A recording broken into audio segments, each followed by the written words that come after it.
নমস্কাৰ battle of 2026 ৰণাংগনলৈ স্বাগতম জনালোঁ মই কুমাৰজিৎ শৰ্মা।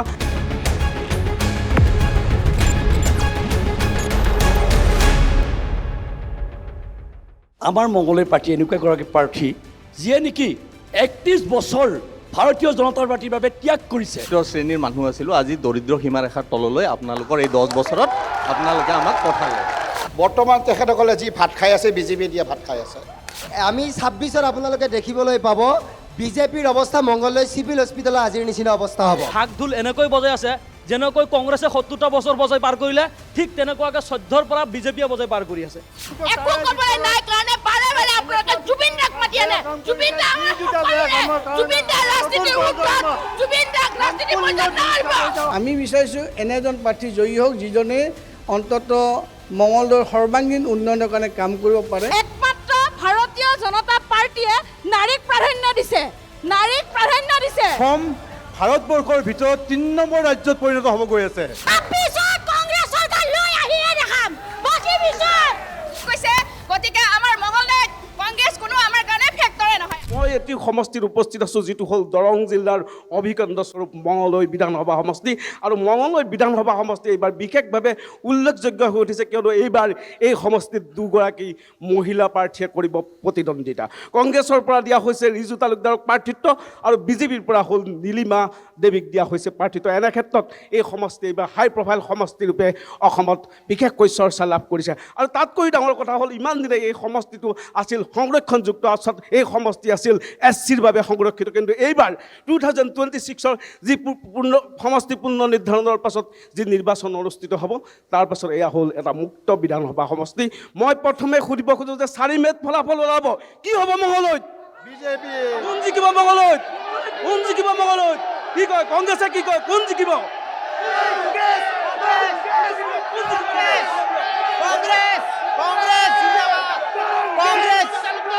তালুকদাৰ জিন্দাবাদ।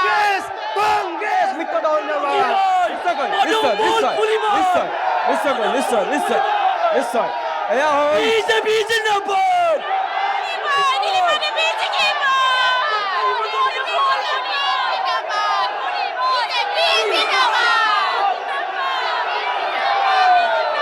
ভাৰত মাতা কি জয়, বিজেপি জিন্দাবাদ। নিশ্চয় আপোনালোকে অকণমান সময় মৌন হৈ দিব, অকণমান সময় মৌন হৈ দিব, অকণমান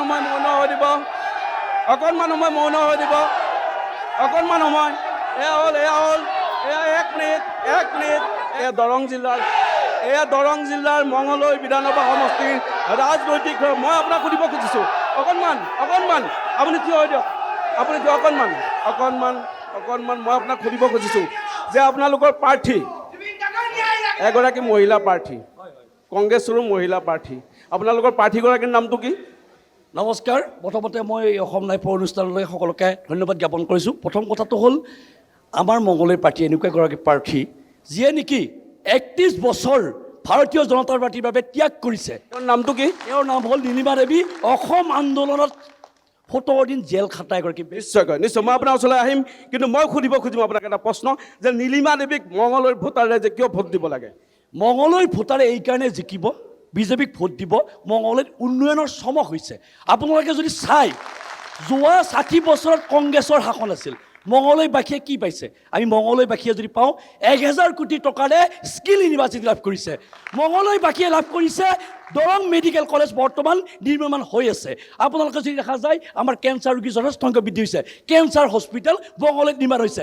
পাই যদি চোৱা যায় 5000 কোটি টকা, 5 বছৰত 5000 কোটি টকা মঙলদৈবাসীয়ে লাভ কৰিছে। জালুকবাৰী সমষ্টিৰ পিছতে দ্বিতীয়টো উন্নয়ন বুলি ক'লে মঙলদৈ সমষ্টিৰ চমক আমাৰ লোকপ্ৰিয় জনপ্ৰিয় সাংসদ দিলীপ চতিয়াদেৱৰ নেতৃত্বত মঙলদৈ উন্নয়ন হৈছে। আৰু এটা কথা মই লগে কওঁ, পিছত ক'ব পৰা নাপাব, চান্স নাপাব, গতিকে এতিয়াই মই কৈ দিছোঁ যে মঙলদৈবাসী সমষ্টি পুনৰ নিৰ্মাণৰ পিছত মঙলদৈ যিটো সাংগঠনিক ভেটি বিজেপি, গতিকে কংগ্ৰেছে ইয়াত প্ৰতিদ্বন্দ্বিতা কৰি লাভে নাই। কংগ্ৰেছে প্ৰতিদ্বন্দ্বিতা লাভ কৰি লাভ নাই। এই সমষ্টিত ৰিজু তালুকদাৰৰ কোনো ভেটি নাই। কি ক'ব কংগ্ৰেছৰ? কোনে ক'ব আপুনি ক'ব, কওক। হয়, কংগ্ৰেছ যিহেতু ভাৰতবৰ্ষ আমাৰ গণতান্ত্ৰিক ৰাষ্ট্ৰ, গতিকে ইয়াতে ৰাজনৈতিকভাৱে প্ৰতিদ্বন্দ্বিতা কৰাৰ প্ৰতিকূল অধিকাৰ আছে। জনসাধাৰণে নিৰ্ণয় কৰিব আমি কি দিব কাৰ সমৰ্থন জনাব জনসাধাৰণ নিৰ্ণয় কৰিব গতিকে এওঁলোকে কৈছে যে স্কিল ইউনিভাৰ্চিটি দিছে মেডিকেল কলেজ দিছে নিশ্চিতভাৱে এইটো আমি স্বীকাৰ কৰিব লাগিব আৰু চৰকাৰে কামে কৰিবই লাগিব এয়া কৰিবই লাগিব কিন্তু তেওঁলোকে কৰা নাই কি আমাৰ কংগ্ৰেছে কি কৰা নাই আজি যিটো ৰাস্তা দি মুখ্যমন্ত্ৰীজন আহে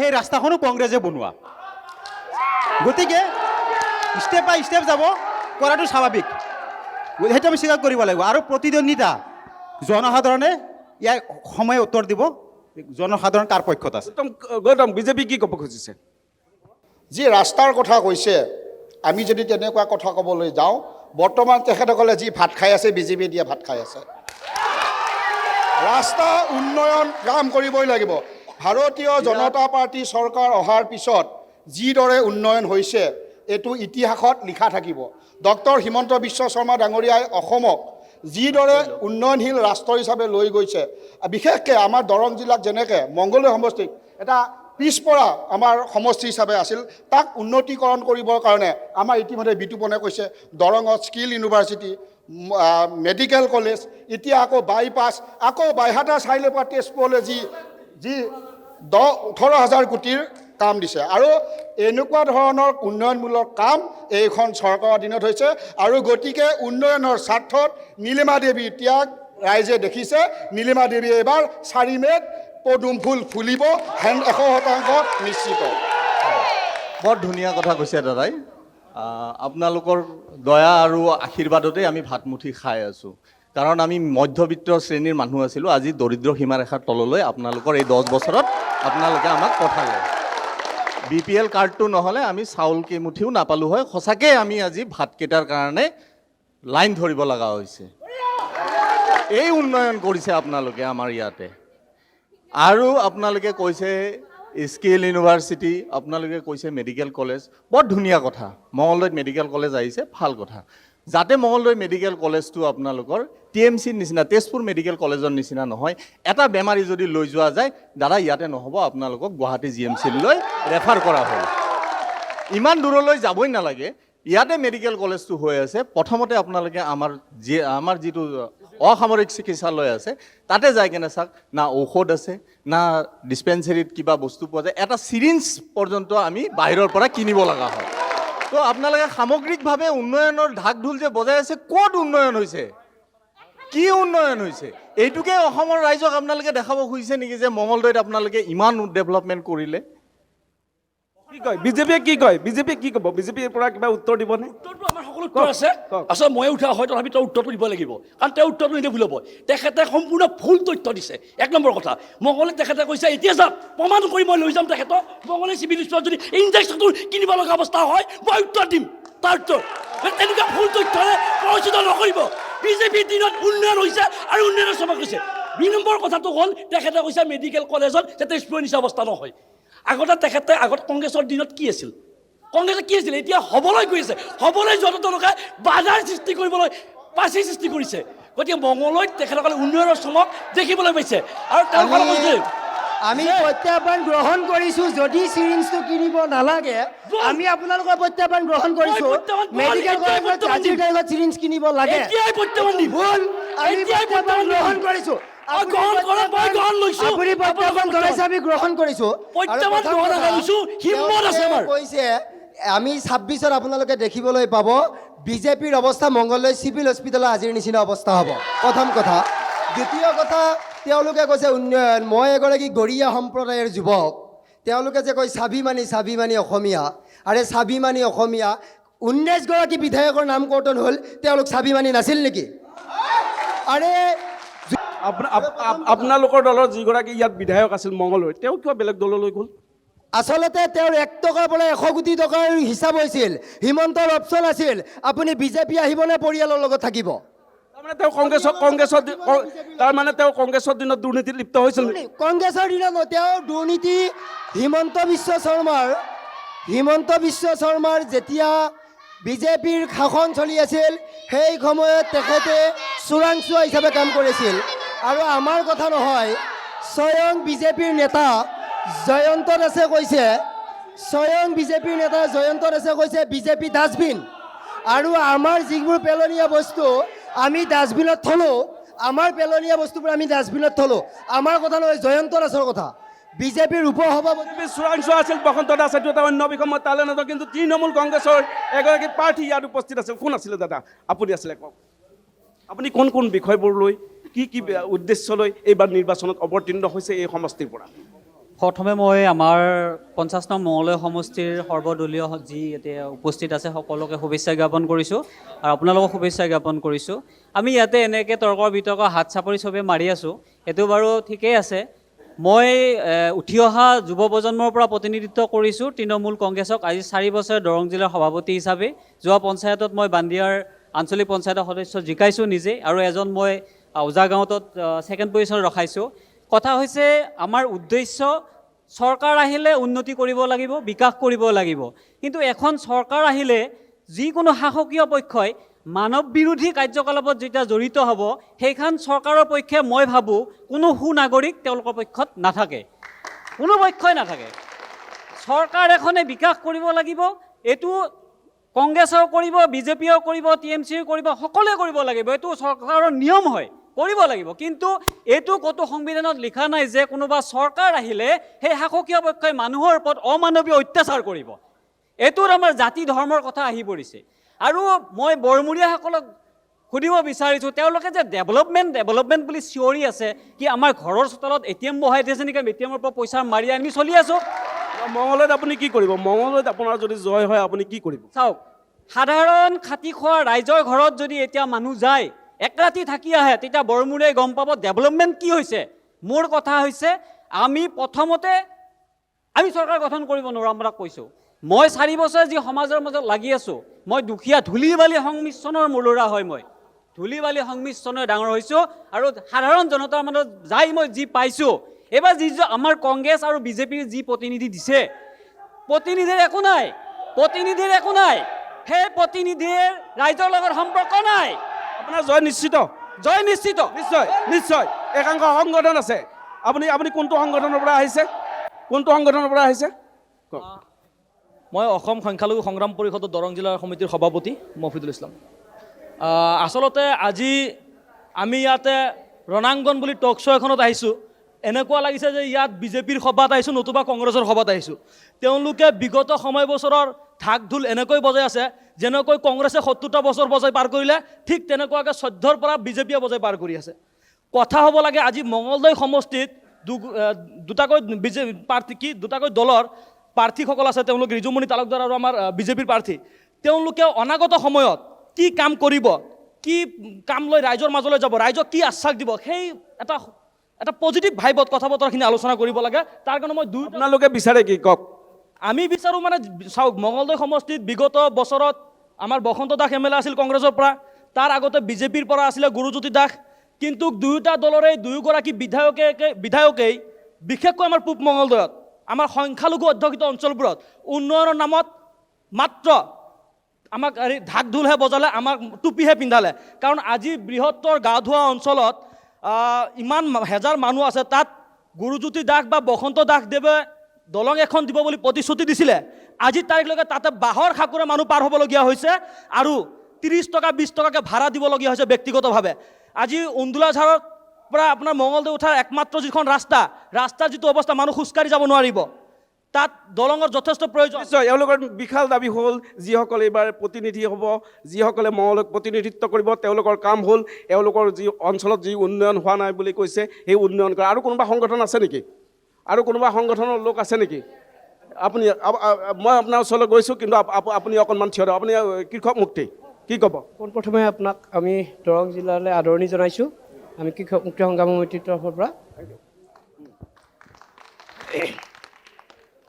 আমি দৰং জিলা কৃষক মুক্তি সংগ্ৰাম সমিতিৰ ফালৰ পৰা আহিছোঁ। আমি কোনো পাৰ্টি হৈ ক'ব অহা নাই, কিন্তু বিগত বছৰসমূহত কংগ্ৰেছৰ পৰা বিজেপিলৈ যি হৈ আছে, সকলোৱে ইটো দলক সিটো দলক ঠেলি থাকে, কিন্তু কৃষকৰ ন্যায্য দাবীবিলাক এতিয়ালৈ পূৰণ হোৱা নাই। খেতিপথাৰত জলসিঞ্চনৰ ব্যৱস্থা নাই। জনাঞ্চলত এটা বান্ধ আছে, সেই বান্ধটোৰ পৰা পানী ডাইভাৰ্ট নহয়, কিন্তু তাত এতিয়াও 6-7জন কৰ্মচাৰীয়ে জিৰণি চৰাত বহি দৰমহা খাই আছে। তাত কিন্তু কৃষকে পানী পোৱা নাই। সেইবিলাক বেছি দূৰ নহয়, এই জনাৰাম চুকা। হয়তো বিজেপিৰ তেখেতে সদস্য এজনে কৈছে তেখেতৰ ঘৰৰ সেইটো ৰাস্তাই দিয়ে আপ ডাউন কৰে, তেখেতে সদায় দেখি থাকে, কিন্তু তাত খেতি পথাৰত পানী নাযায়, সেইটো বন্ধ আছে, ৱাল মাৰি দিছে, কিন্তু সেইটো কি হৈছে এতিয়ালৈ তাত দৰমহা খাই আছে। আৰু কি হৈছে তাৰপিছত ৰাইজৰ এতিয়ালৈ আমাৰ ইয়াত কৃষি প্ৰধান এলেকা হ'ল, বিশেষকৈ উৎপাদিত সামগ্ৰী যেনে কি কয় কেঁচা চব্জি। ইয়াত শীতলীকৰণৰ ভৱনৰ এটা আমি বহুত দিনৰ পৰা দাবী কৰি আহিছিলোঁ। নিশ্চয়কৈ জলসিঞ্চন ব্যৱস্থা আছে বিজেপিয়ে কিন্তু বগাহাতীত পৰিণত হৈছে, নাম কৈছে জনাৰাম চুকা, আৰু কৈছে তেওঁলোকে যদি শীতলীকৰণ যিটো ভৱন লাগে সেই ভৱনটো ইয়াত স্থাপন হ'ব লাগে, কিন্তু আজিলৈকে উন্নয়নৰ নামত বিজেপিয়েও সেয়া কৰা নাই, কংগ্ৰেছেও কৰা নাই। কি কয়, মই শাসকীয় দলকে সুধিছোঁ, বিজেপিকে সুধিব খুজিছোঁ, কি ক'ব আপোনালোকে? কোনে কয়? বাইদেউ ক'ব। এইফালে বাইদেউ আহিব, আপোনাৰ ওচৰলৈ আহি আছোঁ, মই নিজে আহিম, কওক। যিহেতু প্ৰতিনিধিত্ব কৰিছে এটা দলক, যিয়ে নহওক তেওঁ এটা মতামত দিছে তেওঁ যে জলসিঞ্চনৰ সেই গেটটোৰ বিষয়ে। মোৰ যিহেতু জনাৰাম চুকাতে ঘৰ, মই এই বিষয়টোৰ ওপৰত ক'ব বিচাৰিছোঁ যে এটা নদী বান্ধ দিয়াৰ পিছত সেই নদীটোৰ পানীখিনি তালৈকে যাব লাগিলে সেই পৰিয়ালখিনিয়ে তাত খেতি কৰিব লাগিব, উপৰুৱা খেতি কৰিব লাগিব, তেতিয়া তাত পানী যোৱাৰ এটা ব্যৱস্থা থাকিব। কিন্তু আমাৰ পশ্চিম প্ৰান্তৰ সেই মানুহখিনিয়ে মাত্ৰ দুটা খেতি কৰে, শালি ধানৰ খেতি কৰে আৰু তাৰ বাহিৰে বেলেগ খেতি নকৰে। গতিকে তেনেকুৱা ধৰণৰ আমাৰ চৰকাৰেও তেনেকুৱা কোনো ধৰণৰ ব্যৱস্থা লোৱা নাই যে নদীটো পাৰ হৈ পানীখিনি যাব। আৰু যদি সেই বান্ধটো দিছিলে, সেই কংগ্ৰেছ চৰকাৰৰ দিনতে সেই বান্ধটো দিছিলে, যিটো বান্ধ দিয়াৰ বিনিময়ত আজিও জীয়াটো ভুগি আছে সেই অঞ্চলবাসী ৰাইজে। জাষ্ট সেই পানীখিনি বান্ধ খোৱাৰ ফলত তাতে বানপানী হয় প্ৰতি বছৰে। আমি জীয়াটো ভুগি আছোঁ সেই গেটটো দিয়াৰ পিছতে। আৰু যদি তেওঁলোকে এতিয়া যদি সমাধান কৰিব লাগে, বিজেপি চৰকাৰে সেইটো নতুনকৈ তাত পৰ্যবেক্ষণ কৰি পেলাই তাত সমাধান কৰিব লাগিব। নিশ্চয়কৈ নিশ্চয় আপোনাৰ ওচৰলৈ মই যাওঁ। এটা কথা কওকচোন, যে যিবোৰ অৰুণোদয় আঁচনি, উদ্যমিতা আঁচনি, তেনে আঁচনিবোৰ চৰকাৰী পক্ষৰ পৰা কোৱা হৈছে যে বিৰোধী পক্ষ বা চৰকাৰত নথকা দলত নথকা লোকসকলকো দিয়া হৈছে। আপোনালোকৰ ইয়াত সেইটো হৈছেনে? এইটো মই ক'বলৈ গৈছোঁ, যিবিলাকে পাব লাগে আচলতে সেইবিলাকে পোৱা নাই। আৰু এই আঁচনিটো ক'ৰ পৰা দিছে? তেওঁলোকেতো এই আঁচনিটো দিছে আমাৰ গাঁৱলীয়া মহিলাখিনিক, যিহেতু আমাৰ শিক্ষিত নহয়, তেওঁলোকে ভাবিছে আমাক চৰকাৰৰ পৰা দিছে, কিন্তু চৰকাৰে ক'ৰ পৰা দিছে?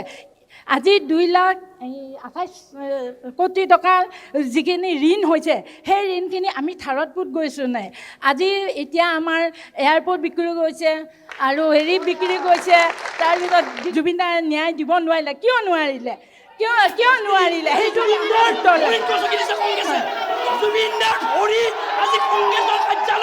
জুবিনদাৰ প্ৰতিচ্ছবিত গছকি দিছে, কেৱল এটা জুবিন দাক লৈ ৰাজনীতি কৰে। কংগ্ৰেছৰ বেলেগ কিছু নাই, কেৱল জুবিন দাক লৈ ৰাজনীতি। আজি কংগ্ৰেছৰ কাৰ্যালয়ত জুবিন দাক ভৰিৰে গছকি দিয়া হৈছে, ইমান অপমান কৰা হৈছে। তেওঁ কেৱল জুবিন দাক ৰাজনীতি, বেলেগ কিছু নাই। কংগ্ৰেছৰ কেৱল কিছু নাই, কেৱল জুবিন দাক লৈ ৰাজনীতি। তেওঁলোকৰ মাজত উন্নয়নৰ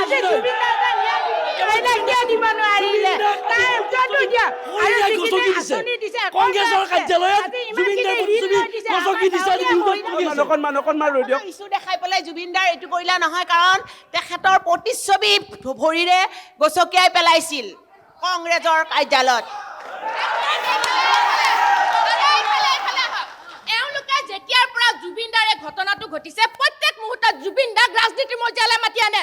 আজিও এয়া হৈছে, এইটো জুবিনদাৰ কাৰণে হয়, জুবিনদা আমাৰ চবৰে হয়।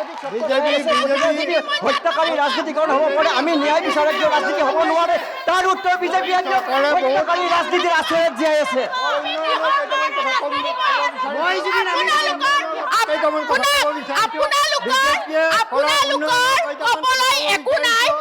বিজেপি চৰকাৰে উন্নয়ন কৰিছে, একো ক'বলৈ নাই কাৰণে বাৰে বাৰে আপোনালোকে জুবিনদাক মাতি আনে। জুবিনদা ৰাজনীতিৰ উত্তৰত, জুবিনদাক ৰাজনীতি পৰ্যায়ত নিশ্চয় নিশ্চয় নিশ্চয় নিশ্চয় এই মুহূৰ্তত মই আহিম আপোনালোকৰ ওচৰলৈ নিশ্চয়কৈ আহিম। বাইদেউ, আপোনাক মই এটা কথা সুধিব খুজিছোঁ, আপুনি অলপ থিয় দিলে ভাল পাম আপোনাক।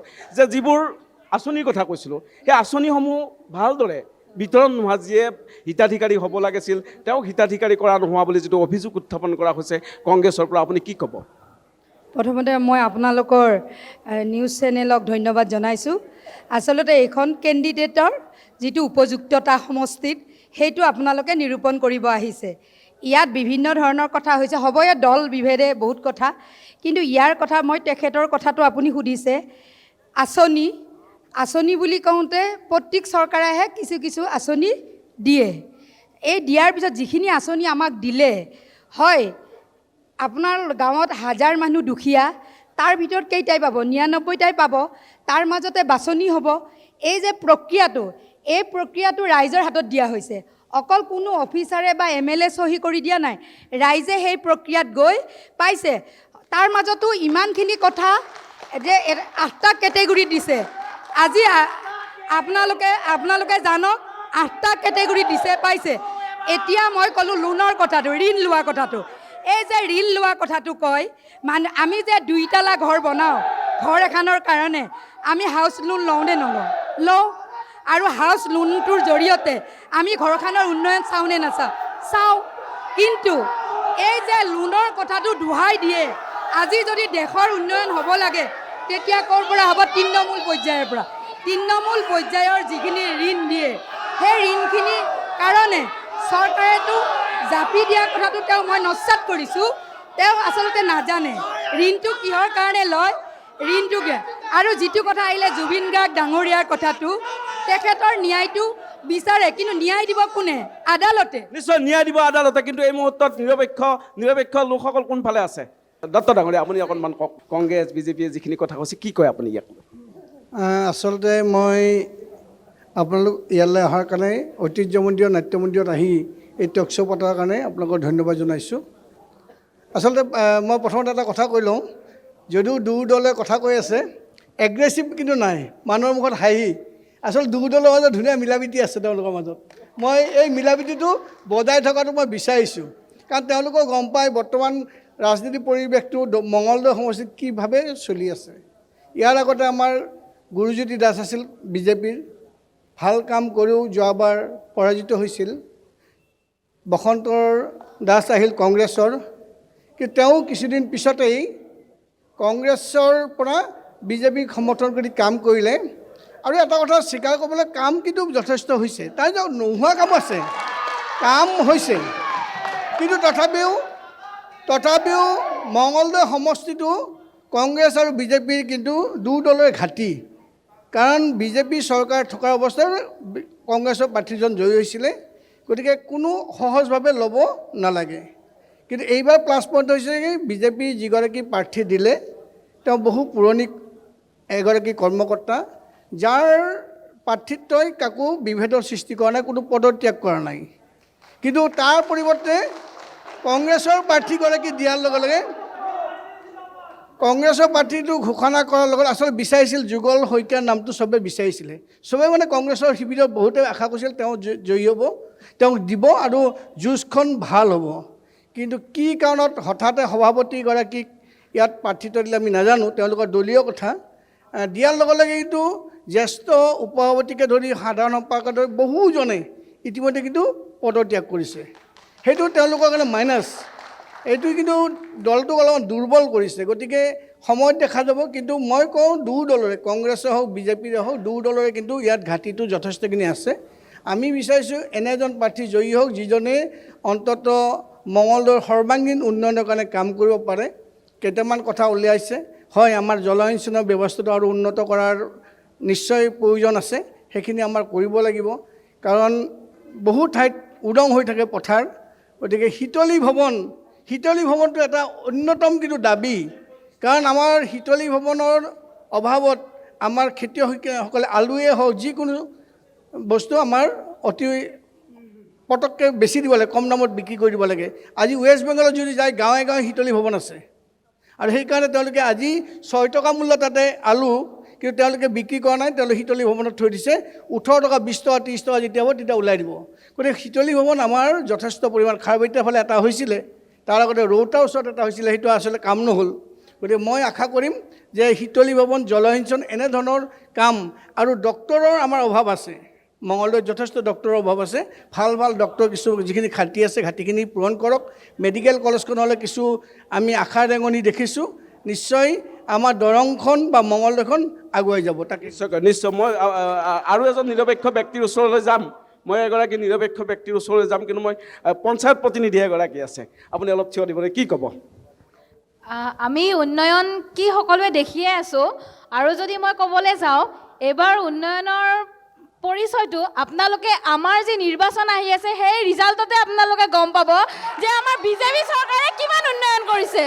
মই যিহেতু এগৰাকী উঠি অহা যুৱতী, তো যুৱতী হিচাপে আগতে আমাৰ কিমান সংখ্যক হাৰত ধৰ্ষণ হৈছিলে, নিৰ্যাতিত হৈছিলে, কিন্তু সেই তুলনাত আজি আমাৰ মঙলদৈতে নহয় অসমতে ধৰ্ষণৰ হাৰ কমি গৈছে।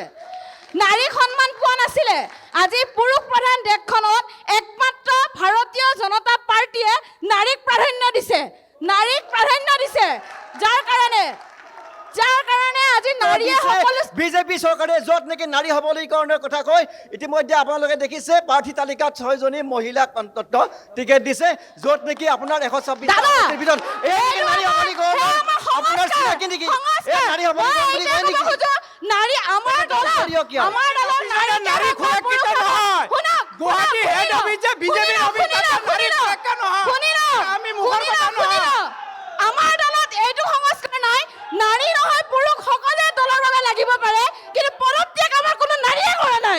আপোনালোকৰ দলত যিদৰে পদত্যাগ কৰিছে, গতিকে আমাৰ সেই ক্ষেত্ৰত চবে কোন দলত পদত্যাগ কৰা নাই তেওঁ ভালদৰে জানাটো ভাল। আমাৰ মহল্লা যিসমূহ দলত এতিয়ালৈকে আমাৰ কোনো শীৰ্ষ পদবী পদত্যাগ হোৱা নাই, তেওঁলোকৰ যিমান গৰাকী শীৰ্ষ পদবী পদত্যাগ কৰিছে, যিমান কেইগৰাকী শীৰ্ষ পদবীৰ ব্যক্তিয়ে তেওঁলোকৰ পদত্যাগ কৰিছে, তেওঁ জনাটো ভাল যে আমাৰ কংগ্ৰেছৰ ইমান শীৰ্ষ পদবী নাই যিয়ে পদত্যাগ কৰিছে। ৰাস্তাই গলিয়ে গলিয়ে আপোনালোকে দেখিব আমাৰ যিবোৰ কংগ্ৰেছী কিছুমান আমাৰ জাবৰ আছিলে, এই জাবৰবোৰ আমাৰ পৰা আমি চাফা কৰি দি আছোঁ। এই জাবৰবোৰ আপোনালোকৰ ৱাশ্বিং মেচিনলৈ গৈ আছে, তাতে আপোনালোকে ধুই মেলি চাফা কৰি লৈ আছে।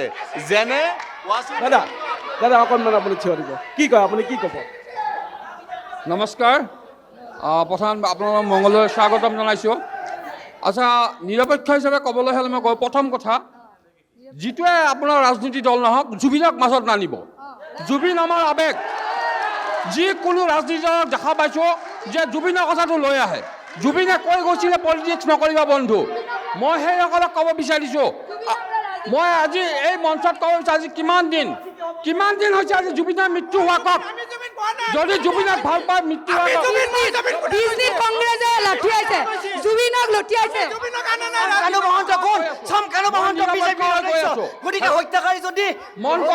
মন কৰিব, মই নিৰপেক্ষ হৈ কৈ আছোঁ, মই কোনো দলৰ নহয়, আপুনি যদি জানে।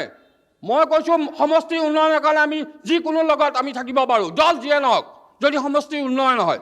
আৰু এটা কথা কৈছে, হিতাধাৰীকে প্ৰয়োজন আছে কি নাই? হয়, বহুতৰ আছে, যাৰ নাই তেওঁলোকে নলয়, হয়তো যাৰ আছে সি ল'ব পাৰে।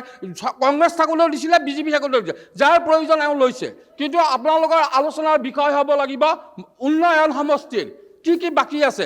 জলসিঞ্চন বাকী আছে, আপোনাৰ ৰাস্তা ঘাটৰ উন্নয়ন বাকী আছে, যাতায়াতৰ ৰেলৰ সমস্যা আছে, আমাৰ ৰেল লাগিব। সেইবোৰ কথা লৈ আপোনালোকে তৰ্ক কৰক, উন্নয়নৰ কাৰণে তৰ্ক কৰক, একগোট হওক আপোনালোকে। কিন্তু আপোনালোকে কোনোবাই ৰিজাইন দিছে, কাৰোবাক দিব পাৰে, কাৰোবাক ভাল পাব পাৰে। সেই কথাবোৰৰ লগত আমাৰ লগত কথা নাই। নিৰপেক্ষ হিচাপে কৈছোঁ, জুবিনক মাজত নানিব, সমষ্টি উন্নয়নৰ কাৰণে সকলোৰে লগত আছোঁ। আৰু যিটো দলে আপোনাৰ প্ৰাৰ্থীজন যদি আমাৰ নাগৰিকে ভাবে যে তেখেতে আমাৰ জিলাখন উন্নয়ন কৰিব পাৰিব, আৰু ৰাইজে হয়তো ইতিমধ্যে গম পাইছে কাক দিলে কেনেকুৱা হ'ব। কাৰণ কিছুমান দলৰ কাৰণে বহুত ত্যাগ থাকে মানুহৰ, কিন্তু সেই ত্যাগে যেতিয়া কেতিয়াবা ফল নাপায় তেতিয়া ৰিজাইন দি দিয়ে। কিয়? যদি দলকে ভাল পায় কিয় ৰিজাইন দিয়ে? মই আজি এটা সমষ্টি, মই ঘৰখনক ভাল পাওঁ, মোক কোনোবাই বেয়া পালে মই এৰি গুচি যাম নেকি? কষ্ট হ'ব পাৰে। আজি কংগ্ৰেছে 70 বছৰ ৰাজত্ব কৰা বুলি কয়, তেওঁলোকৰ প্ৰতি সেই দলটোৰ প্ৰতি হেৰি নাথাকে, মৰম নাথাকে, গুচি যায় যে। যিকোনো দলে গুচি যোৱা দেখা পাইছোঁ। এইটো কিন্তু দলৰ কাৰণে বা ভৱিষ্যতৰ কাৰণে খুব দুৰ্ভাগ্যজনক। আমি দল ত্যাগ কৰিব নালাগে, সেইটো আমি সংকল্প ল'ব লাগিব। দল যদি ভাল পায় দল কৰক, আৰু যদি নিজক ভাল পায় স্বাৰ্থপৰ কাম কৰক। আপুনি সুযোগ পালে যে দল এৰি যাব, বাপ পালে যে দল এৰি যাব, বাপ নাপালে যে আপুনি কাম নকৰিব, কথা নহয়। য'তে থাকে কাম কৰিব, দেশৰ হৈ কাম কৰক, ৰাইজৰ হৈ কাম কৰক, মানুহৰ বাবে। পিছৰবাৰ যাতে আমি ভোটৰ কাৰণে খুজিব নালাগে। নিশ্চয় মঙলৰ নিৰপেক্ষ ভোটাৰে ক্ষোভ প্ৰকাশ কৰিছে ৰাজনীতিৰ আয়াৰাম গয়াৰামসকলক লৈ, কি ক'ব? প্ৰথম কথা হৈছে, আমি ইয়াতে কংগ্ৰেছ বিজেপি কৰিব অহা নাই। মূল কথা, মোৰ দুয়োটা দলৰে প্ৰশ্ন আছে। প্ৰথম কথা হৈছে যে এই যে আমাৰ কংগ্ৰেছ দলক আগতে UDF হওক বিজেপিৰ বি টিম বুলি কোৱা হৈছিল, এতিয়া কংগ্ৰেছ দলক বিজেপিৰ বি টিম বুলি ক'ব পাৰিম নেকি? আৰু হিমন্ত বিশ্ব শৰ্মা যে কৈছিল যে এইবাৰ কংগ্ৰেছত 30টা সমষ্টিক মই প্ৰাৰ্থিত্ব দিম, সেইটো আমাৰ মঙলদৈ সমষ্টিৰ এটা হ'ব নেকি? এইটো আমাৰ কংগ্ৰেছলৈ প্ৰশ্ন।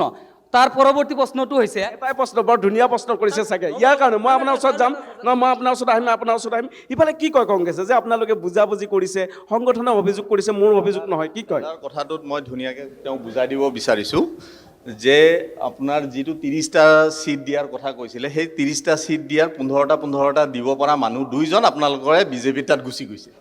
তেওঁলোকে দিব পৰা নাই দেখিয়ে বিজেপিৰ তাত 2টা মানুহ বিজেপি দলত গুচি গৈছে। তাৰপিছত আমাৰ বিজেপিলৈ এটা প্ৰশ্ন আছে। বিজেপিৰ যিসকল কৰ্মকৰ্তা আছে তেখেতসকলক মোৰ এটাই অনুৰোধ, অলপ আগতে কৈ গৈছিল যে জলসিঞ্চন বিভাগ যেতিয়া এইটো চিপাঝাৰত যেতিয়া আৰম্ভ হৈছিল যে বেয়া হৈ আছে, সেইটো কংগ্ৰেছৰ দিনত আছিল। সেই কংগ্ৰেছৰ দিনত মানুহখিনি কিন্তু এতিয়া আপোনালোকৰ দলত আছে বৰ্তমান। সেইকাৰণে গতিকে ইমান কথা আমি নকওঁ। মেইন কথাটো হৈছে, এতিয়া পইণ্টত আহিছোঁ, এই যিখন বাইপাছ বনাইছে, ভাল কাম এটা কৰিছে। বাইপাছখন আমাৰ দৰকাৰ আছিল। সেই বাইপাছখন বনাবলৈ যাওঁতে 2-3টা ব্যৱসায়িক সন্থাক কেনেকৈ ধৰণৰ বৰপিৰা পাৰি দি ৰাস্তাটো একদম বেকাকৈ আমাৰ মেইন ৰোডত লগাই দিছে। আৰু আমাৰ সচেতন মঙলদৈবাসী ৰাইজে ইতিমধ্যে উপলব্ধি কৰিব পাৰিছে যে তাতে যে ডাঙৰ ডাঙৰ আপোনালোকৰ দুৰ্ঘটনা সংঘটিত হ'ব। তাৰ ক্ষেত্ৰত আমাৰ খিলঞ্জীয়া মানুহখিনিৰ মাটি কিন্তু দুয়ো ছাইডে ভাঙা গৈছে।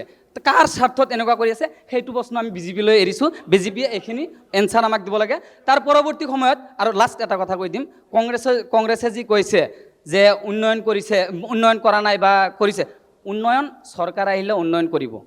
চৰকাৰৰ এইটো এটা প্ৰচেছ। কিন্তু কোন চৰকাৰে বেছি উন্নয়ন কৰিছে, কোনে কম কৰিছে, সেয়া হ'ব লক্ষণীয়। আমি যদি এতিয়া কংগ্ৰেছক জিকাই দিওঁ, আমাৰ আগৰ নিচিনাই হ'ব। তাৰপিছত আৰু এটা কথা আহে, কংগ্ৰেছৰ যেতিয়া ৰাজীৱ ভৱনত মিটিং, আগৰ নিচিনাই হ'ব মানে এয়া আমাৰ সংখ্যালঘু এলেকাত নাযায়। হয়, মই কৈ আছোঁ শুনক, মই কথাবোৰ কৈ আছোঁ।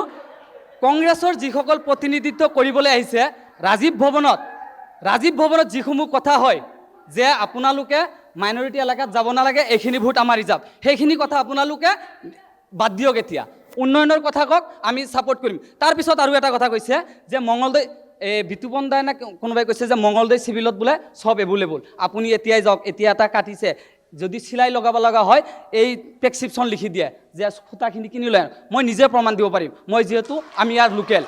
সিমানো হোৱা নাই, যদিও হৈছে আমাৰ বিভাগ, যদিও চৰকাৰে আমাক পইচা পাতি দিছে, কিন্তু চৰকাৰৰ ধন অপচয় কৰিছে। আমাৰ এই চিভিলৰ যিজন আমাৰ মুৰব্বী আছে, তেখেতৰ দ্বাৰাই আমাৰ এইবোৰ দুৰ্নীতি হৈ আছে। এইখিনি কয়ে মই মোৰ নিশ্চয়কৈ, নিশ্চয় আপুনি কিবা এটা ক'ব খুজিছে। আচলতে জলসিঞ্চনৰ এটা প্ৰশ্ন তেওঁ উত্থাপন কৰিছে, বিজেপিৰ যিখিনি আমাৰ সদস্য আছে তেওঁলোকৰ ওপৰত উত্থাপন কৰিছে। মই ক'ব বিচাৰিছোঁ যিটো কংগ্ৰেছৰ দিনত যিটো বনাইছিলে সেইজনো আমাৰে মানুহ বুলি কৈছে। এতিয়া মই পশ্চিম প্ৰান্তৰ পৰা, যিটো আমাৰ পশ্চিম মঙলদৈ আছে, তাৰ পৰা প্ৰতিনিধিত্ব কৰোঁ। গতিকে আপোনালোকক অলপ কংগ্ৰেছৰ হিচাপটো দিব বিচাৰিছোঁ যে যিখিনি আমাৰ আগৰ ভোটাৰ আছিলে, বসন্ত দাস দেৱৰ লগত যিখিনি ভোটাৰ আছিলে, সেইখিনি বসন্ত দাসৰ বাবেই সেই ভোটাৰখিনি কংগ্ৰেছ হৈ আছিলে। এতিয়া পশ্চিম প্ৰান্তত যদি আপোনালোকে কংগ্ৰেছৰ ভোটাৰ বিচাৰি চায়, তেতিয়াহ'লে তাত এজনো কংগ্ৰেছৰ ভোটাৰ বিচাৰি নাপায়। এতিয়া যদি চাই আপোনালোকে কংগ্ৰেছৰ ভোটাৰ তাত বিচাৰি যায়ো সেই গাঁও অঞ্চলত, তেতিয়া এজনো বিচাৰি নাপায়। প্ৰায় 80,000 ভোটাৰ এতিয়া সকলোখিনি বিজেপিৰ ভোটাৰ, বসন্ত দাসৰ লগত যোৱাখিনি। গতিকে বসন্ত দাস যোৱা মানে সেই ভোটাৰ যিখিনি বাকী আছিলে সেইখিনিও আমাৰ বিজেপিৰে হৈ গৈছে। গতিকে ভোটাৰ পেটাৰ্ণটো দেখুৱাইছোঁ আপোনালোকক, কেনেকুৱাকৈ আমাৰ বিজেপি ভোটাৰ বাঢ়িছে। আৰু সেই যিখন আমাৰ কংগ্ৰেছৰ দিনত যিখিনি চৰকাৰৰ ফালৰ পৰা সেই গেটটো দিছিলে, আজিও বানপানীৰ কাৰণে যিহেতু ভুগি আছে, সেইখিনিও কথা কৈ থলোঁ। নিশ্চয়কৈ এগৰাকী প্ৰতিনিধি আছে, কি ক'ব? ইয়াতে আপোনালোকে এটা হেৰি কৰিছে, কংগ্ৰেছ আৰু বিজেপিক লৈ যিটো নেকি মানে মতামত চলি আছে, ইয়াতে মই স্পষ্টকৈ ক'ব পাৰিম যে AUDFক বিজেপিৰ বি টিম বুলি কংগ্ৰেছে কৈ আছিল। কিন্তু আপোনালোকে নিজে দেখিছে কংগ্ৰেছৰ বি টিমত বৰ্তমান কোন কোন জড়িত হৈ আছে আৰু কংগ্ৰেছৰ পৰা কেনেকৈ ঢাপলি মেলি বিজেপিলৈ গৈ আছে। গতিকে AUDF বি টিম নে কংগ্ৰেছৰ বিজেপিৰ বি টিম কংগ্ৰেছ, গতিকে এই বস্তুটো কংগ্ৰেছে আমাক হেৰি কৰোঁ। কংগ্ৰেছলৈ এটা প্ৰশ্ন AUDFৰ ৰাজ্যসভাত আপোনালোকৰেই দলৰ মানুহে বিজেপিৰ ৰাজ্যসভাৰ MP জনক ভোট দিছে। গতিকে ৰাইজে দেখিছে, অসমৰ ৰাইজে যে তালাচাবি একচুৱেলি কাৰ পক্ষত আছে। সেইটো দলৰ যিটো নিয়ম হিচাপে যেনিবা দলৰ পৰা যি এজন বিধায়কে যেনিবা ভোট দিয়া বুলি কৈছে, ভোট দিছে নিদিছে ময়ো দেখা নাই, আপুনিও দেখা নাই। কিন্তু কথা হ'ল কি, যেনিবা ভোট দিছে, তেওঁক দলৰ পৰা যদিও বহিষ্কাৰ কৰিছে, কিন্তু কথা হ'ল কি আপোনালোকৰ দলৰ পৰা যিটো হাৰত মানে ঢাপলি মেলিছে, এজন MP বৰ্তমান চিটিং MP বা তাৰোপৰি হয়তো কংগ্ৰেছৰ পৰা যিমানবিলাক ঢাপলি মেলি আছে বিজেপিলৈ, গতিকে বিজেপিৰ বি টিম কংগ্ৰেছহে, AUDF নহয়। নিশ্চয় নিশ্চয়। আৰু এগৰাকী মই আপোনাৰ ওচৰলৈ যাম। হয়, কওক। আমি বিতৰ্ক কৰিব লাগিব সুস্থিৰ বাবে আৰু যুক্তি সহকাৰে, তথ্য সহকাৰে। প্ৰথম কথা হ'ল যে আমাৰ অসমৰ যশস্বী মুখ্যমন্ত্ৰী ডক্টৰ হিমন্ত বিশ্ব শৰ্মা ডাঙৰীয়াই এটা ভুল কাম কৰিছে। কি ভুল কাম? যিটো বিৰোধী দলে কৰিব পৰা নাছিল, 1 টকা চাহ নোখোৱাকৈ, তামোল নোখোৱাকৈ 1.5 লক্ষাধিকৰ ওপৰত বিনামূলীয়া চাকৰি দিছে। এইটো তেওঁলোকৰ কাৰণে ভুল, এইটো তেওঁলোকৰ কাৰণে ভুল। আৰু এটা ভুল কৰিছে যে তেওঁলোকৰ দিনত দালালি কৰি কিছুমান কাম কৰিছিল, সেইটো মধ্যভোগীৰ সেইটো বন্ধ কৰিলে। DBDৰ জৰিয়তে দুখীয়া মানুহৰ একাউণ্টছত ডাইৰেক্ট টকা সোমাই দিয়া, এইটো এটা সাংঘাতিক ভুল কৰিছে এই তেওঁলোকৰ মতে। আৰু 2 নম্বৰ 3 নম্বৰ হ'ল 3 নম্বৰ হ'ল যে জন্মৰ মাতৃৰ গৰ্ভৰ পৰা একেবাৰে ল'ৰা ছোৱালী স্কুল কলেজৰ শিক্ষা পাৰ কৰালৈ গোটেইখিনি বিনামূলীয়া কৰি দিছে, এইটো এটা ভুল। আৰু 3 নম্বৰ আমাৰ মঙলদৈ সমষ্টিলৈ আহিছোঁ আমি। মঙলদৈ সমষ্টিত তেওঁলোকৰ দিনত আছিল 5 বছৰত 100 কোটি টকাৰ কাম। এতিয়া আমি এইবাৰ হিচাপ ওলাইছোঁ, ডক্টৰ হিমন্ত বিশ্ব শৰ্মাৰ নেতৃত্বত মঙলদৈ বিধানসভা সমষ্টিৰ বিধায়ক বসন্ত দাসৰ উদ্যোগত 4,000 কোটিৰ ওপৰত কাম হৈছে মঙলদৈ সমষ্টিত। এইটো যদি চকুত নালাগে আমি আৰু ক'ব নোৱাৰোঁ। আমাৰ মঙলদৈত আমাৰ গৌৰৱ কৰিব লাগে, এইটো বিৰোধী হিচাপতো নহয়, চবেই গৌৰৱ কৰিব লাগে যে এছিয়াৰ 2য় বৃহত্তম স্কিল ইউনিভাৰ্চিটি আমাৰ মাজত আছে, য'ত ইয়াততো হিমন্ত বিশ্ব শৰ্মাই কোৱা নাই যে ইয়াত কংগ্ৰেছৰ মানুহে আদাৰ মানুহে পঢ়িব নোৱাৰিব, ইয়াত চব জাতি ধৰ্মৰ নিৰ্বিশেষে সকলোৱে পঢ়িব পাৰিব। আৰু দুখীয়া ল'ৰা ছোৱালীয়ে কেতিয়াও কল্পনা কৰা নাছিল যে আমি পঢ়ি শুনি চাকৰি পাম, কাৰণ লাখ লাখ টকা নাছিল, যিটো হেমন ভয় আছিল। কিন্তু এতিয়া সেই ভয়টো দুখীয়া ছাত্ৰ ছাত্ৰীৰ বাবে গুচি গ'ল। আৰু এতিয়া বিনামূলীয়া চাকৰিৰ বাবে প্ৰত্যেকেই এতিয়া আমাৰ গাঁওদুৱাৰ নিচিনা, বান্দিয়াৰ নিচিনা চৰত ডক্টৰ হৈছে, চৰত ইঞ্জিনিয়াৰ হৈছে, চৰত চাকৰি পাইছে, 4th গ্ৰেড 3rd গ্ৰেড চব চাকৰি পাইছে। এইটো বেয়া কাম কৰিছে নেকি হিমন্ত বিশ্ব? BA পাছ কৰি MA পাছ কৰি BEdত এডমিশ্যন ল'ব নোৱাৰে, 2 লাখ টকা 2 বছৰত এডমিশ্যনৰ বাবে দিব লাগে। এই BEdৰ শিক্ষা বিনামূলীয়া কৰিব নোৱাৰি হিতাধিকাৰী সৃষ্টি কৰি অসমীয়া ৰাইজক কোঙা কৰিছে, এয়া উন্নয়ন কৰিছে। এই উন্নয়ন কাম নাই। ডাঙৰীয়া আপোনাৰ কথাৰ উত্তৰ মই দিছোঁ, শুনক। আপুনি যিখন সংসাৰ চলাই আছে, সেই সংসাৰৰ পৰিয়ালৰ ভৰণ পোষণ কৰাৰ দায়িত্ব আপোনাৰ। আপুনি ধাৰ কৰি আনে, চুৰ কৰি কাৰণে ডকাইতি কৰি আনে, সেইটো দায়িত্ব আপোনাৰ। নাই ধাৰ কৰি আনিব। আজি জন্ম পোৱা ছোৱালীটোৱে 45,000 টকা, আজি জন্ম পোৱা ছোৱালীটোৱে 45,000 টকা মাহে, 45,000 সাহস নাই। চিঞৰিব আহিছে, চিঞৰিব আহিছে, শুনাৰ সাহস নাই, চিঞৰিব আহিছে, যুক্তি দিব নোৱাৰে, চিঞৰিব আহিছে, চিঞৰিব আহিছে, যুক্তি দিয়ক, যুক্তি দিয়ক, যুক্তি সন্ধান কৰক, নিচিঞৰিব, যুক্তি সন্ধান কৰক, যুক্তি সন্ধান কৰক, নিচিঞৰিব। আপুনি শুনক, নিযুত মইনা আঁচনিৰে এজন ছোৱালীয়ে MA পাছ কৰিব পাৰে বিনামূলীয়াকৈ, সেইটো বেয়া কাম কৰিছে নেকি? আপুনি কি ক'ব আহিছে? সম্পূৰ্ণ কোৱালিটি এডুকেশ্যন দিছে হিমন্ত বিশ্ব শৰ্মাই। কোৱালিটি এডুকেশ্যন কেতিয়া আহিল? হিমন্ত বিশ্ব শৰ্মা ডাঙৰীয়াৰ দিনত আহিল। কোৱালিটি এডুকেশ্যন বুজি লওক, কোৱালিটি এডুকেশ্যন টেট পাছ কৰি কোৱালিটি এডুকেশ্যন প্ৰত্যেকটো চৰকাৰী বিদ্যালয়ত আছে। আৰু সেইখিনি কোৱালিটি এডুকেশ্যন ৰাইজে লৈ আছে, আমাৰ ছাত্ৰ ছাত্ৰীয়ে লৈ আছে। আপোনালোকে দেখা নাই, ধন্যবাদ জনাইছোঁ। এইটো সকলোৱে জানে। গতিকে কি চিঞৰি আছে টেটৰ কথা? তৰুণগগৈ চৰকাৰৰ দিনত হৈছিল, হিমন্তৰ চৰকাৰৰ দিনত নহয়। ভালকৈ বুজি লোৱা ভাল। নিশ্চয়কৈ আপুনি কিবা এটা ক'ব খুজিছিলে, মই আপোনাৰ ওচৰত কওক। নমস্কাৰ, মই প্ৰথমে অসম লাইভ 24লৈ এটা ধন্যবাদ জনাইছোঁ। মই কৃষক মুক্তিৰ পৰা ক'ম। প্ৰথম কথা হ'ল, আমি যিবিলাকৰ লৈ চিঞৰি আছোঁ আমাৰ তেনেকুৱা উদ্দেশ্য নহয়। আমাৰ কথা হ'ল কি, যি চৰকাৰে যিটো অৱদান দিছে, এই চৰকাৰে অৱদান দিছে আমাৰ যিটো, মই পথৰুঘাটৰ সন্তান, পথৰুঘাটত বিদ্ৰোহ হৈছিল মাটিৰ খাজনাক লৈ। আজি 100 টকা মাচুল এবিঘা মাটিত 1,000 টকা হৈছে। এই চৰকাৰৰ এটা বৃহৎ অৱদান। কিন্তু দ্বিতীয় কথা, আমাৰ যিটো চিকিৎসা বিভাগত মানে উন্নতি হৈছে বুলি কৈছে, দৰঙৰ চিকিৎসালয়বিলাকত যদি এটা পেচেণ্টে MRI কৰিব লাগে, গুৱাহাটীলৈ ট্ৰেন্সফাৰ কৰিব লাগে। আমাৰ ইয়াত দৰঙৰ বিৰাট উন্নয়ন। স্কিল ইউনিভাৰ্চিটি হৈছে, হয়তো ভৱিষ্যতে আমি দেখা যাব কি হয়। তাৰপিছত আমাৰ বজাৰত আমাৰ দৰঙৰ বজাৰসমূহত এটা ভদ্ৰ ডকাইত ছিষ্টেম চলি আছে, সেইটো হ'ল অনিয়ন্ত্ৰিত বজাৰ মাচুল। সাংঘাতিক ধৰণে বজাৰ মাচুল লয়, সেইটোৰ কাৰণে আমি একদম মানে সাধাৰণ শ্ৰেণী ভাৰাক্ৰান্ত হৈ গৈছোঁ। তৃতীয় কথা, মঙলদৈ সমষ্টিৰ উন্নয়নৰ এটা মই ফোপোলাস্বৰূপ দেখুৱাই দিওঁ। মঙলদৈত এটা মীন মহল, সাংঘাতিক মীন মহল এটা আছে দিঘিৰ পাৰত। তাত মাত্ৰ মাছ পোনা এৰিব পৰা ব্যৱস্থা নাই, মাত্ৰ সাপ আৰু বেঙৰ ব্যৱস্থা হ'ব পাৰিব। তাত জংঘলৰ ব্যৱস্থা হৈ আছে। এতিয়া আপোনালোকে গৈ চাওক, কোনো উন্নয়নৰ তাত হেৰি নাই। যোৱা 5টা বছৰ যদি মানে বিধায়কজনৰ কথা কওঁ, তেওঁ তাক লৈ চকু কিয় নিদিলে? গতিকে মই সাধাৰণ মানুহৰ কথা কৈছোঁ। আৰু যিবিলাক এতিয়া আগন্তুক এজন হেৰিয়ে কৈছে, যিটো আমাৰ ব্ৰিটিছ পলিচি কানি খোৱা স্বভাৱ আছিল, এই কানি খুৱাই অসমীয়াখনক শেষ কৰি দিছে। হিতাধিকাৰীৰ কথা কৈছে আপুনি, নহয় জানো? মই বুজিছোঁ স্থানীয় যথেষ্ট তেওঁলোকে কৈছে, কিবা ক'ব আপুনি? হয়, কম। তেওঁলোকে যিখিনি কথা কৈছে 2016 চনৰ আগৰ কথাখিনি কৈ আছে।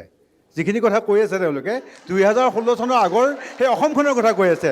আজিৰ অসম ভাৰতবৰ্ষৰ ভিতৰত 3 নম্বৰ ৰাজ্যত পৰিণত হ'ব গৈ আছে। ইয়াত বিকাশৰ অসম, বুজিছে?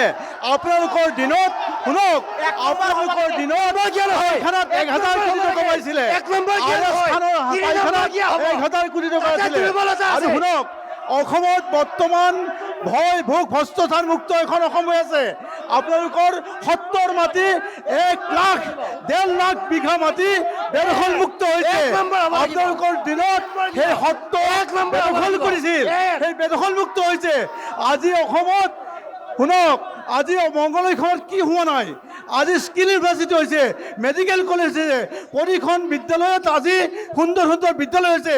আজি ছোৱালী মহাবিদ্যালয় ক'ত হৈছে? দলগাঁৱত হৈছে। চকু ৰাখিছেনে নাই? দলগাঁৱত ছোৱালী মহাবিদ্যালয় হৈছে। গতিকে শুনক, আজি আপোনালোকৰ ঘৰত দলগাঁৱত আজি 30,000ৰ ওচৰত আজি প্ৰতিটো সমষ্টিত 30,000ৰ ওপৰত অৰুণোদয় দিয়া হৈছে, মহিলা উদ্যমিতা দিয়া হৈছে। সেইবোৰ আপোনালোকে দেখা নাই নেকি বাৰু? শুনক, আপোনালোকে বৰ্তমান আমাৰ অসমখন, শুনক, ডক্টৰ হিমন্ত বিশ্ব শৰ্মা দেৱৰ নেতৃত্বত অসমত এক উন্নয়নৰ ৰাজনীতি হৈছে। আজি গুৱাহাটীখনলৈ গৈছেনে নাই আপোনালোকে? গুৱাহাটীখন দেখিছেনে নাই? ৰাজনীতি হোৱা নাই, ধাৰৰ ৰাজনীতি হৈছে। ধাৰ ধাৰ ধাৰ ধাৰ ধাৰ ধাৰ ধাৰ আৰু ধাৰ আৰু ধাৰ, তাৰ বাহিৰে একো উন্নতি হোৱা নাই। মিঠাতেলৰ দাম হৈছিল আগতে ইমান কম, এতিয়া 200 টকা হৈছে। নিমনিয়া দুখীয়া মানুহে কেনেকে কিনি খাব? গোটেই ধাৰত পোত খাইছে, গোটেই ধাৰত পোত খাইছে। 26ত কংগ্ৰেছ চৰকাৰ লৈ আহিয়ে দেখাম। বাকী পিছত 26ত কংগ্ৰেছ চৰকাৰ আনিয়ে দেখাম। বাকী পিছত বহুত কৰিলো, আৰু নহয়, আৰু নহয়, আৰু বিকি যোৱা ছোৱালী নহয়। আমি বিকি যোৱা ছোৱালী নহয়।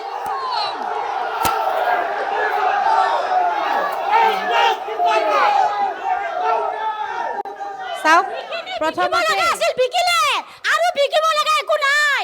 এতিয়া আহিব কংগ্ৰেছ চৰকাৰ, যি হ'ব লগা আছিল হৈ গ'ল, আৰু হ'ব নালাগে। প্ৰথমতে মই অসম লাইভ এই চেনেলৰ জৰিয়তে আপোনালোকৰ সকলো কৰ্মকৰ্তাক ধন্যবাদ জনাইছোঁ। আৰু মঙলদৈবাসী ৰাইজৰ লগতে অসমবাসীক মই সেৱা জনাইছোঁ, শ্ৰদ্ধা জনাইছোঁ। চাওক, আজি এই চেনেলৰ জৰিয়তে প্ৰথমতেই মই নীলিমা দেৱী ডাঙৰীয়ানীক আন্তৰিক অভিনন্দন জ্ঞাপন কৰিছোঁ। কাৰণ তেখেতৰ জয় নিশ্চিত, তেখেতৰ জয় বাঞ্ছনীয়। এইকাৰণে তেখেতৰ জয় বাঞ্ছনীয়, তেখেত এগৰাকী ধূলি আৰু মাটি আৰু পানীৰ মানুহ। তেখেতক নীলিমা দেৱী জয় নিশ্চিত নহয়। মই আপোনাৰ ওচৰলৈ আহিম। ইফালে ক'ব খুজিছিলে, ইফালে ক'ব খুজিছিলে, কওক। এতিয়া উন্নয়ন কিছুমান হৈছে, এখেতলোকে কৈছে যে উন্নয়ন হৈছে। কি হৈছে? গৰু খুঁটিৰ উচ্ছেদ কৰিছে। চাব শুনক, আপোনালোকে ভাল মানুহৰ দৰে ব্যৱহাৰ কৰক। আপোনালোকে কথা কওঁতে আমি মাত দিয়া নাই। আপোনালোকে ভালকৈ শুনক, আমি কৈছোঁ আঁচনি শুনক, মহোদয়সকল, ডাঙৰীয়াসকল, আপোনালোকে শুনক। আমি যদি নাগৰিক, আমি যদি ভোট দিয়াৰ অধিকাৰ আছে, আমি আঁচনি লোৱাৰ কি অধিকাৰ নাই? আমি আঁচনি লোৱাৰ অধিকাৰ নাই? আমাৰ যদি ভোট দিয়াৰ অধিকাৰ আছে, আঁচনি লোৱাৰ অধিকাৰ নাই নেকি? আপোনালোকে ভাব, যদি আপোনালোকৰ বেয়া গুণটো গালে যদি আপোনালোকৰ খং উঠে, আপোনালোকে কেনেকৈ ৰাজনীতি কৰিব? আপোনালোকৰ বিফলতা ক'লে আপোনালোকে যদি জাঙুৰ খাই উঠে, তেতিয়াহ'লে আপোনালোকে কেনেকৈ ৰাজনীতি কৰিব? আপুনি নিজে CM দিবলৈ পাইছেনে নাই? কওকচোন। মই নাগৰিক, মই অধিকাৰ আছে, মই 2 লাখ টকা পাইছেনে নাই? স্বাস্থ্য শিক্ষা আঁচনি সকলে পাব তেতিয়াহ'লে চৰকাৰৰ কৃতজ্ঞতা কিয় দিয়ে নেকি একেবাৰে ভাল নিশ্চয় নিশ্চয় ইফালে কিবা ক'ব খুজিছে আহিম কিবা ক'ব খুজিছে কওক ইফালে ক'ব খুজিছে নিশ্চয় নিশ্চয় এক মিনিট মই কথাখিনি শুনি লওক মই কোনো কথাখিনি শুনি লওক আমাৰ টকা যদি আমি পিছলৈ আপোনালোকে টেক্সৰ কথা কিয় আছে ঋণৰ কথা কিয় কৈ আছে যদি আপোনালোকে আঁচনি লৈছে ঋণ লৈ কেনে দিয়ক কিবা কৰি দিয়ক চৰকাৰে দিছে ন চৰকাৰে ঋণ লৈ দিয়ে কিবা কৰি কেনে দিয়ে আপুনি আঁচনি লৈছে আপুনি ইয়াতে সন্তুষ্টি হৈ থাকক চৰকাৰে ঋণ লৈ দিয়ক কিবা দিয়ক আগৰ চৰকাৰে আঁঠুৱা দিছে অলপমান বহি দিয়ক আপুনি কিবা ক'ব খুজিছে এখেতে কিবা ক'ব খুজিছে মই আহিম আপোনাৰ ওচৰলৈ আহিম এখেতে কিবা ক'ব খুজিছে গৌতম এখেতক দিলে হ'ল কিবা ক'ব খুজিছে গৌতম আজিৰ ডেটত কংগ্ৰেছ ধৰা হৈ গৈছে তেওঁলোকৰ কঁকাল বেকা হৈ গৈছে গতিকে আমাৰ মঙলদৈত কংগ্ৰেছ কোনো আমাৰ কাৰণে ফেক্টৰে নহয় আমাৰ নীলিমা বাইদেউ 100% জিকিব বিপুল সংখ্যক ভোটত জিকিব জয় নীলিমা বাইদেউ জয় কি জয় নীলিমা বাইদেউ জয় জয় নীলিমা বাইদেউ জয় নিশ্চয় ৰাইজৰ দলৰ পৰা কিবা ক'ব খুজিছে কওক আমি মঙলদৈ সমষ্টিৰ উন্নয়ন বিচাৰিছোঁ উন্নয়ন মানে এইটো যে নাগৰিকৰ উন্নয়ন ল'ৰা ছোৱালীৰ উন্নয়ন হ'ল মানৱ সম্পদৰ বিকাশ হ'ব লাগিব মানৱ সম্পদৰ বিকাশৰ কাৰণে আমি কাম কৰিব লাগিব বিজেপিয়ে কৰিব লাগিব কংগ্ৰেছে কৰিব লাগিব মানৱ সম্পদৰ বিকাশৰ কাৰণে কাম কৰিব লাগিব আজি স্কুল বন্ধ কৰি দিয়া হৈছে স্কুল বন্ধ কৰি দিয়াৰ জৰিয়তে মানৱ সম্পদৰ বিকাশ হ'ব নেকি গাঁৱে গাঁৱে মদৰ দোকান পাতি দিছে তাৰ কাৰণে মানৱ সম্পদ বিকাশ হ'ব নেকি যে মানৱ সম্পদৰ নতুন প্ৰজন্মবিলাকে মদ খাই যদি কংগ্ৰেছৰ যিসকল কাৰ্যকৰ্তা তেওঁলোকে ইয়াত আহি চিঞৰ বাখৰ কৰি বন্ধ হ'ব লাগে যিগৰাকী বাইদেৱে ভাৰতীয় জনতা পাৰ্টি চৰকাৰখনৰ বিৰুদ্ধে আঙুলি টোৱাইছে যে যিসকলে পাব লাগে মহিলা আঁচনিসমূহ তেওঁলোকে পোৱা নাই কিন্তু সেই বাইদেউগৰাকীক মই প্ৰশ্ন কৰিছো যে তেখেতে আচলতে পাবলগীয়া আঁচনিসমূহত অন্তৰ্ভুক্ত হৈছে নে নাই তেখেতে নিজে লৈছে নে নাই এই কথাখিনি মই তেখেতৰ পৰা জানিব বিচাৰিম আৰু দ্বিতীয় কথা তেওঁলোকে ষড়যন্ত্ৰ কৰা হৈছে নেকি আমাৰ মানৱ সম্পদ বিকাশৰ কাৰণে নিশ্চয় মই ৰাইজৰ দল আপুনি ৰাইজৰ দল উঠক আপোনালোকে এটা কথা আপোনালোকৰ ইতিমধ্যে মিত্ৰতা হৈছে দৰঙত আপোনালোকে কংগ্ৰেছক সহায় কৰিব আমি যিহেতু মিত্ৰ দল আমি গতিকে মিত্ৰ শক্তি হিচাপে আমি কাম কৰিছোঁ এইখিনিতে মই অকণমান ক'ব খুজিছোঁ মই প্ৰথমতে ইয়াত উপস্থিত থকা আটাইলৈ মই শ্ৰদ্ধা আৰু শুভেচ্ছা জনাইছোঁ মই এটা কথা ক'ব খুজিছোঁ যে বিজেপিৰ পৰা মই এটা কথা জানিব খুজিছোঁ যে তেখেতসকলে কংগ্ৰেছক সমালোচনা কৰি আছে কিন্তু মই তেওঁলোকক এইটো প্ৰশ্ন সুধিব বিচাৰিছোঁ তেখেতসকলে কংগ্ৰেছক সমালোচনা কৰাৰ অধিকাৰ নাই কিয় তেওঁলোকৰ দলত ইতিমধ্যে কংগ্ৰেছ ইন বিজেপি নিজৰ দলতে আউট হয়নে নহয় কওক বাৰু বিজেপি আউট নিজৰ দলতে 1 নম্বৰ 2 নম্বৰ আপোনালোকে ক'ব ঋণৰ পৰিমাণ দিনৰ দিনে বৃদ্ধি হৈছে নে কমিছে এই নেকি উন্নয়ন গতিকে আপোনালোকৰ উন্নয়ন মানে কি ঋণৰ পৰিমাণ বৃদ্ধি হোৱা নেকি গতিকে আপোনালোকৰ উন্নয়নৰ ফলাস্বৰূপ মই ইয়াৰ জৰিয়তে মই ৰাইজক অৱগত কৰিছোঁ আৰু আপোনালোকে মই এইটো কৈছোঁ যে বৃহৎ ফাঁকি দিছিলে 2024 চন 2025 চনত আপোনালোকৰ মাননীয় গৃহমন্ত্ৰী অমিত শ্বাহে কৈছিল কি কৈছিল বানমুক্ত অসমৰ কথা কৈছিলে ক'ত হ'ল বানমুক্ত অসমৰ কথা গতিকে বানমুক্ত অসম কৰিবৰ কাৰণে আপোনালোকে কি বোলে পুখুৰী খান্দি বানমুক্ত কৰে মই আপোনালোকক প্ৰত্যাহ্বান জনাইছোঁ আপোনালোকে মমাৰী গাঁও পঞ্চায়তত যাওক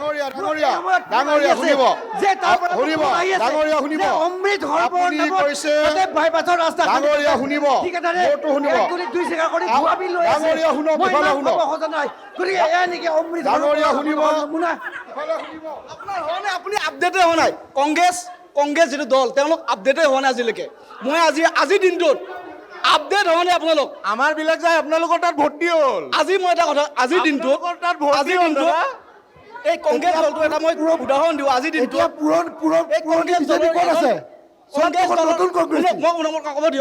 আজি কংগ্ৰেছ দলৰ এজন জুবিন গাৰ্গ ইয়াতকে লজ্জাজনক কথা নাই জুবিন গাৰ্গ নামৰ ৰাজনীতি ইহঁতে কৰি আছে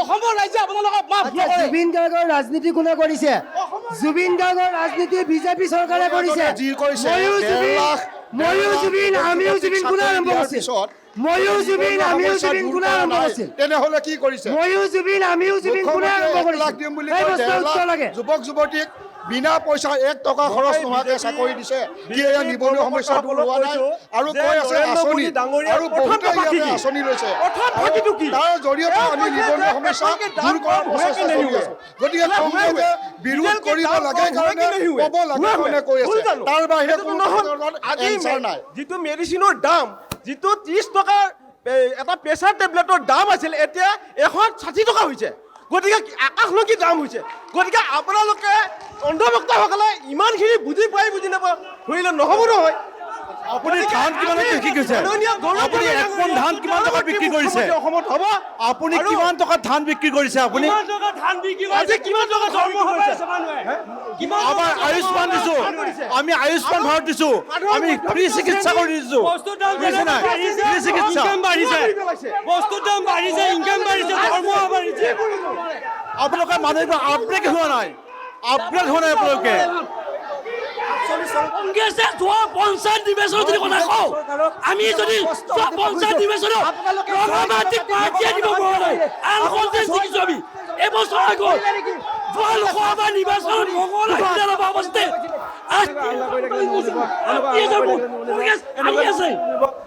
আপুনি কিবা এটা কৈ আছিলে কওক তেখেতে কৈছে ঔষধৰ দাম বাঢ়িছে তেওঁলোকে 47 চনতে একে নিচিনাকৈ থাকিব নেকি ধানৰ মূল্য কিমান হৈছে মই ক'ব গৈছিলোঁ ধান আজি কিমান হৈছে আজি দৰমহা চাকৰিয়ালৰ কিমান বাঢ়িছে আমাৰ হাজিৰা কিমান বাঢ়িছে 2001 চনত 30 টকাত মানুহৰ হাজিৰা আছিল এতিয়া 500 টকা মানুহৰ হাজিৰা গতিকে মূল্য বৃদ্ধি ক'ব গ'লে কেনেকৈ হ'ব তেওঁলোকে মূল্য বৃদ্ধি কৰিছে কেৰেলাত আমাৰ কংগ্ৰেছৰ চৰকাৰ আছে কেৰেলাৰ মূল্যৰ লগত আপুনি মিলাই চাওক অসমতো মূল্যটো অন্য আমাৰ উন্নয়নটো প্ৰথমতে চাব লাগিব উন্নয়নটো কি ধৰণে আগবাঢ়িছে আপোনালোকৰ এনেকুৱা কৈছে এটা চিলিণ্ডাৰ 400 টকাৰ পৰা 1500 টকা এতিয়া কিনিব লগা হৈছে কংগ্ৰেছত থকাৰ পৰিৱেশ নোহোৱা হৈ গৈছে এজন জুবিন গাৰ্গে কৈছিল যে গৌৰৱ গগৈ এজন ফানি বুলি কৈছিল মানে এজন কৌতুক অভিনেতা বুলি কৈছিল গৌৰৱ গগৈ তেনেকুৱা মানুহ এজনৰ লগত থাকিব পাৰিব নেকি কংগ্ৰেছে উত্তৰ দিব বিজেপিকো কৈছিলে জুবিন দাইতো বিজেপিক কৈছিলে বদলা মাল বুলি তেখেতসকলে কৈছে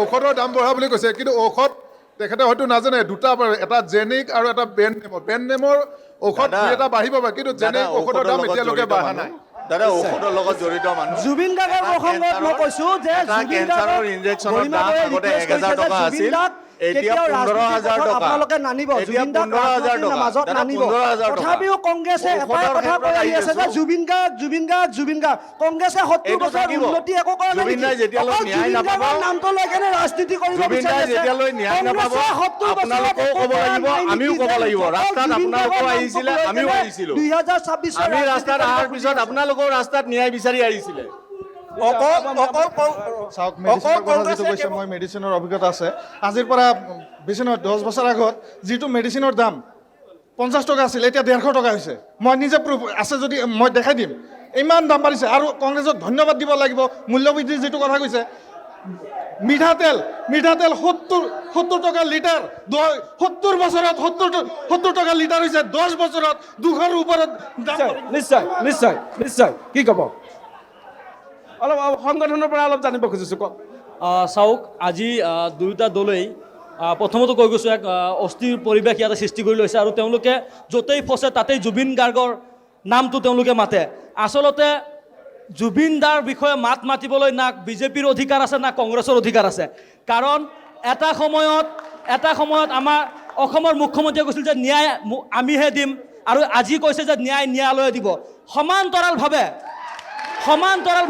কংগ্ৰেছে ইমান হাত চাপৰি বজাই লাভ নাই আজি বজালিত এজন কংগ্ৰেছ কৰ্মীয়ে জুবিন দাৰ ফটোত ভৰিৰে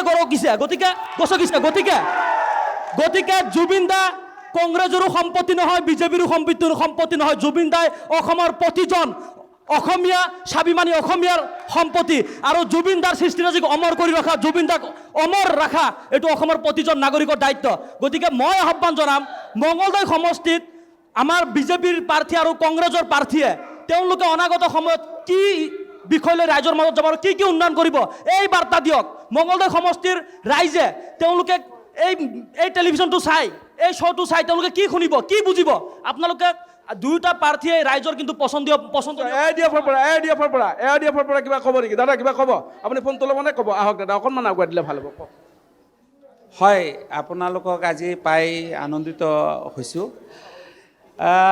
এতিয়া বৰ্তমান নিৰ্বাচনৰ যিটো বঁটা, এই বঁটাত আপোনাৰ এইবাৰ কংগ্ৰেছৰ কথা হ'ল, কংগ্ৰেছৰ যিটো মানে তেওঁলোকৰ পাপৰ ফল বিগত দিনত পাই গৈছে, আৰু 26ত অহাৰ কোনো লাইন নাই। তাৰপিছত বিজেপিৰ কথা কওঁ, বিজেপিয়ে যিটো অসমত ৰাজনীতি চলাইছে হিন্দু মুছলিম, এইটো অসমৰ মানে জনসাধাৰণে এইটো কেতিয়াও মানি নলয়। সেয়ে আগন্তুক আমাৰ দৰং জিলাৰ মংগলদৈতো AUDFৰ প্ৰাৰ্থী আমি দিছোঁ, বিপুল ভোটে জয়লাভ কৰিব আৰু অসমৰ ভিতৰত সৰ্ববৃহৎ ৰেকৰ্ড কৰি দলগাঁও সমষ্টিৰ বিধায়ক মুজিবুৰ ৰহমান চাহেবে 26ত ৰিজাল্ট দেখুৱাই। মুজিবুৰ ৰহমান ডাঙৰীয়া আকৌ জিকিব, মুজিবুৰ ৰহমান ডাঙৰীয়া আকৌ জিকিব 100%। 26ত দলগাঁও কাৰ, 26ত দলগাঁও কাৰ? AUDF মুজিবুৰ ৰহমান। নিশ্চয় নিশ্চয় নিশ্চয় নিশ্চয়। ইমান দেৰিতে অকণমান শুনিবলৈ ধৈৰ্য ৰাখক। ইমান দেৰিতে আমি ডিবেট কৰি আছিলোঁ, বৰ ধুনীয়া কৰি কেনে, বৰ ধুনীয়া হাঁহি ধেমালিতে ফূৰ্তি কৰি কেনে আমি ডিবেট কৰি আছিলোঁ। এজন মানুহ আহি কেনে ইয়াতে লগে লগে হিন্দু আৰু মুছলমানৰ কথাটো সোমাই কেনে ডিবেটটো জয় শ্ৰীৰামৰ মাজলৈ লৈ গ'ল। নিশ্চয়কৈ এই মুহূৰ্তত মই অনুষ্ঠান সামৰিম। সমগ্ৰ যিসকল লোক উপস্থিত আছে সকলোকে ধন্যবাদ জনাম, আৰু ধন্যবাদ জনাই শেষত মই সুধিব খুজিছোঁ যে নীলিমা দেৱীৰ জয় নিশ্চিত বুলি আপোনালোকে ভাবিছেনে? আপোনালোকে ৰিজু তালুকদাৰৰ জয় বুলি ভাবিছেনে? নিশ্চিত ভাবিছেনে? এয়া আছিল ৰণাংগন, আৰু মই কুমাৰজিৎ শৰ্মাই বিদায় লৈছোঁ। চাই থাকিব অসম লাইভ 24।